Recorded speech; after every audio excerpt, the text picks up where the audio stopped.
What's going on, guys? Coach Gaglione here. If this is your first time stopping by, I'm Coach Gaglione. I've been involved with powerlifting and strength coaching for over 19 years. So in this particular episode, I wanted to kind of highlight some of the equipment that I'm using for strict curl, and just if you guys are interested in competing in strict curl, you know what bars and what things you might want to buy. So on this particular day, I've been, and just throughout like the training week, I've been kind of rotating in this Hampton bar, and it's a good bar. I would just say when it comes to like getting your first easy bar, I think, there's a lot of great options, that are kind of, cost effective. And this is the bar that's supposed to be used for Mr. America. So it is not very forgiving. But for most of the contests, you can kind of see here, I think that's like around 140 pounds. That was very challenging in my, this is around 140 maybe, but anyways. So having some issues there, but, a couple other things. I got that curl rack was from Amazon. It's totally fine.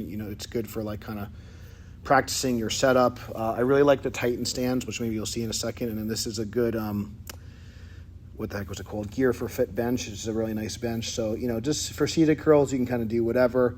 I think, and I'm kind of taking this out of, sidey preacher curl, which is good if you have room for a preacher curl. If you don't have room for a preacher curl, a preacher pad is fine. But I do like, so this is another, bar that I'm using, which is more of I think they call it like a super curl bar, which is, again, a good bar to have as a strict curl athlete. It's going to allow more for a hammer position, so that's a good kind of option for some variety. And their wide grip is more just like, again, traditional kind of easy bars. So you can kind of see I'm taking the wide grip on the preacher curls here. I think that if you are a strict curl athlete, I do think that having some sort of dedicated preacher bench is a good idea if you can kind of fit it in your space. It's not always the most logical from a space saving standpoint. So like, again, maybe a preacher pad or some other solution. Like, if you're doing single arm preacher stuff, again, using like an incline bench works totally fine as well. But basically what I'm kind of doing throughout my training week, I'm doing strict curl variations with the gopher bar, which is, again, what I would kind of suggest getting. It's going to be the most popular if you're getting into strict curl competing, especially in most of the tested organizations.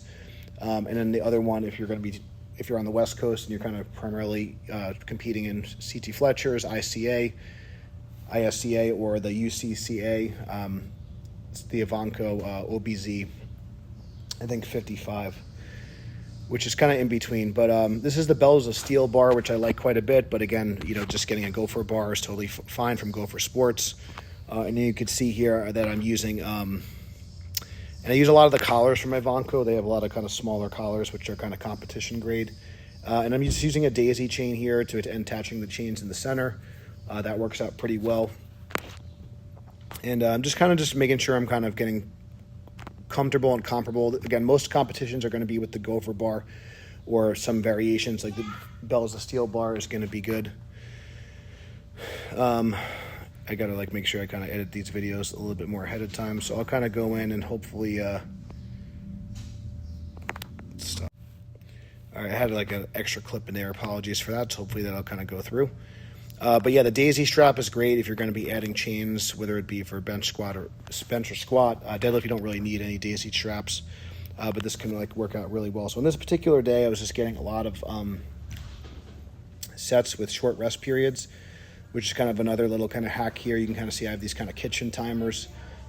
Kitchen timers are really great for just kind of keeping yourself honest when you're training alone. If you're in a home gym, a garage gym, it could be really easy to just not have any rest periods at all. Sometimes people go too fast, but oftentimes for more strength-oriented athletes, they are going to be more on the side of doom scrolling or just kind of taking it. But and then your time isn't a really important resource. So this is another option here where I'm using.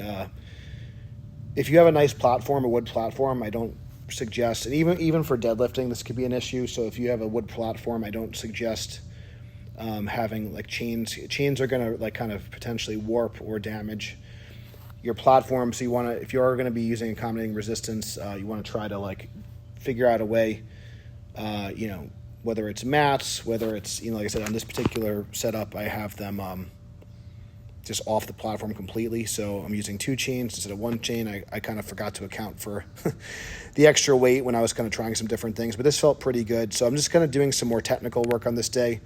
Again, I think that if you are training with higher frequency, especially by yourself in like a garage gym type setting, I think having some days which are dedicated more towards maximal strength, in other days that are either more repetition focused or technical focused. Again, I like a West Side style of training, so I do like to include some dynamic effort training, whether it be on its own day or just throughout the training month.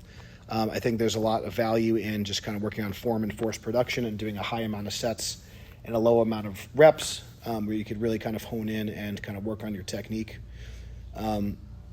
Other kind of things on this platform, you'll kind of see that there's some grip tape here. Grip tape can be great. So if you are somebody that maybe doesn't have access to a carpet, or you have some stall mats that are kind of potentially very slick, or a wood platform that's potentially very slick, adding in some grip tape can be great, just to make sure your feet aren't sliding. So basically, the wider stance you are, if you're a sumo deadlifter, if you're kind of like have a wide stance for your strict curl, if you have a wide stance for your bench press, it's going to be like the more kind of outward pressure you have, a wide stance squatter as well. So these are just some things to consider if you don't have access to a carpet or if a carpet's not practical. So if you do have like a wooden platform, potentially adding in some grip tape can be a really good option. So that's something to consider as well. Other kind of things that are going to be important kind of for strict curl training. Again, some of this is personal preference. This is kind of having some sort of supportive gear.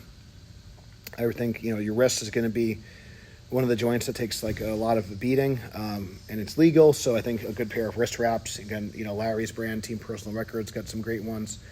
Mark Bell has some good ones. There's a lot of great companies out there, but I try to support people who support me. So most of the kind of the gear I'll get will either be from Team Personal Record at this point or from Slingshot. But there's a lot of other great companies out there. In terms of other kind of things, when it comes to knee wraps and things like that, I would just kind of go what's going to be the most performance enhancing for you. Same thing for powerlifting gear.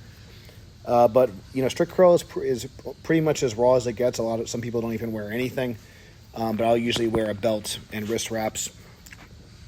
Been experimenting with a bench belt, like a smaller belt. We'll kind of see, but I just feel better. And again, maybe it's just from doing equipped powerlifting from all these years. But I like having the ability to brace into something. The downside of wearing a belt for strict curl is that it's going to potentially kind of bring the weight out a little bit forward. So on this particular day, I'm just doing 5 sets of 5.